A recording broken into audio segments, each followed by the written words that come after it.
Welcome to The Explainer. Today, we are diving into something really fascinating and honestly pretty unique: the relationship between religion and government in the United Kingdom.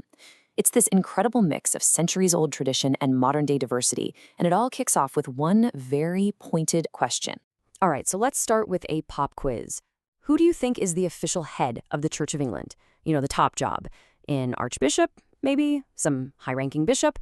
Go on, have a think. And the answer is the British monarch.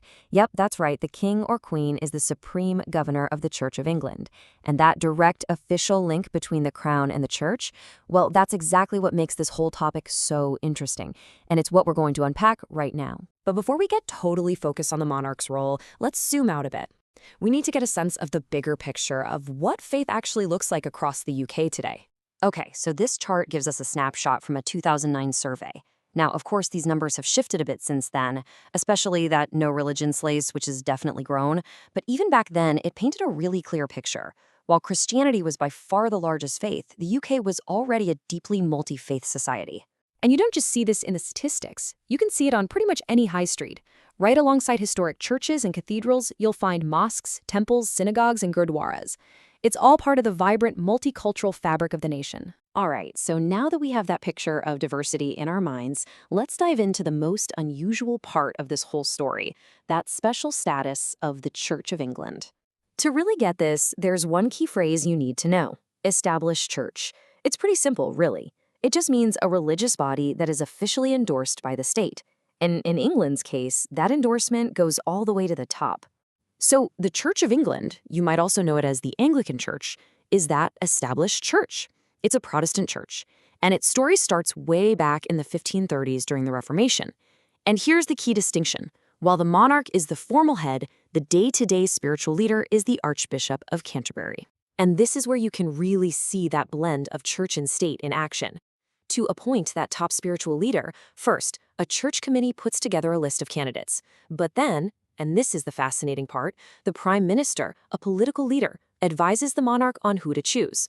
Finally, the monarch makes the formal appointment. So you see, it's a decision that involves both religious and political heavyweights. And believe it or not, the connection goes even deeper. The Church of England is the only religious group in the UK that has automatic seats in Parliament. A number of its most senior bishops, called the Lords Spiritual, sit in the House of Lords, and they get to debate and vote on laws, giving the church a direct voice in how the country is run. But here is the crucial twist in the story. Everything we've just talked about, that only applies to England. The rest of the United Kingdom, well, they have their own very different roles.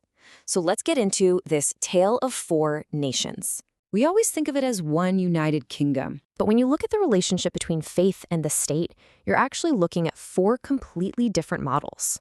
This table just lays it out so clearly. England is the only nation with a state-run established church. Scotland has a national church, the Church of Scotland, but, and this is key, it's not run by the state. As for Wales and Northern Ireland, they have no established or national church at all. They're completely separate. Let's just put England and Scotland side by side for a second.